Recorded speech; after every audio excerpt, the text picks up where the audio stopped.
The importance to any of us, especially children, to think that they play a part and that we have a voice and that we can affect our environment is very powerful. For many kids, it's a revelation that the environment around them was shaped by someone. They're looking all around them and they're seeing streets and buildings and vehicles and commotion and noise, and they don't know where this thing came from.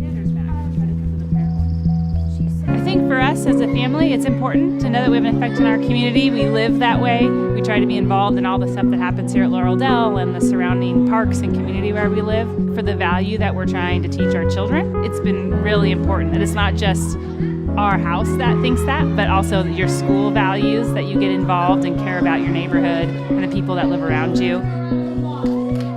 With architecture and with a design thinking space, we're trying to empower young people so that they feel that they have a voice in a culture that doesn't always value their voice. It begins in a simple way, taking a look at your classroom and figuring out what about it is working and what doesn't work and how could you change it, how could you affect it. Laurel Dell is our neighborhood school, and with this program, they're in a very unique opportunity because they're about to go through a major renovation. The students already knew that was happening, but it was happening a half world away from them. This is a collaboration between Youth and Arts and also the Center for Cities and Schools Y-Plan program. And Y-Plan is really a methodology, which is assessing an issue or problem, taking on a challenge, analyzing it, generating a set of design responses to it, presenting it.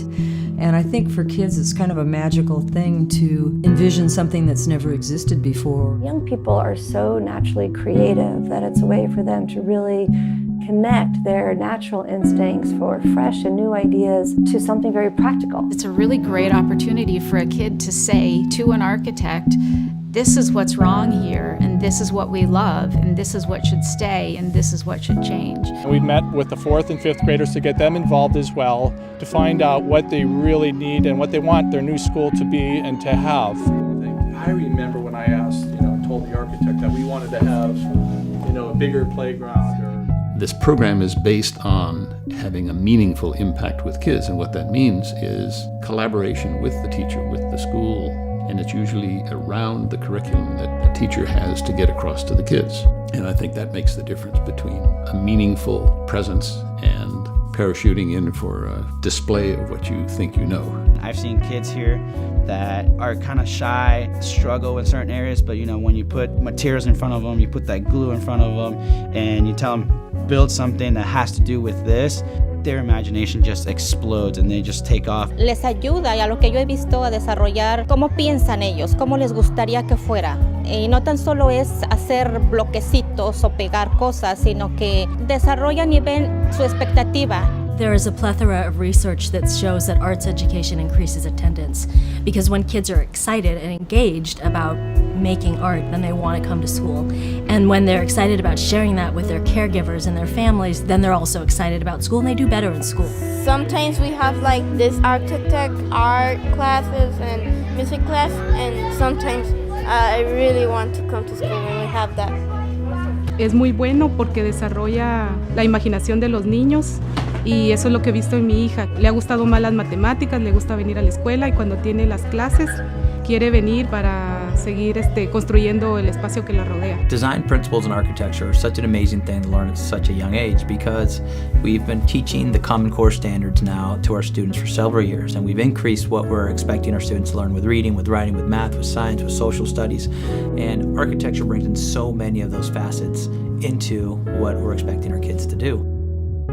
My favorite class in school is architecture because it makes your mind even bigger to learn how people design our schools and other things. So I really got interested in architecture, and I think I'm going to be that when I grow up. Design thinking is really what we're about. The Architect in Schools program is based on the fact that they can make an impact. They can create something in their own environment. And climate change could be the largest design problem that we face on Earth. One of the things that will affect this particular community is that San Rafael as a city is set near sea level. with the sea level rising, that becomes a design element. Most of life is about problem solving, and that's what this kind of design does. It asks kids to find a problem and then design a solution for the problem. What Youth in Arts and Y-Plan both offer is methodology, so that it's not just coming in and standing around and hanging out with kids, but that we're really doing something principled, something organized, something that has intention. I'm very excited to introduce this process to this generation of students because we need them more than ever to use the design thinking process to take on the challenges that they're going to be facing with climate change, sea level rise, and now some of the political challenges. I think we're living in a time where we all need to step up, and it is about reclaiming and providing young people with a sense of who they are.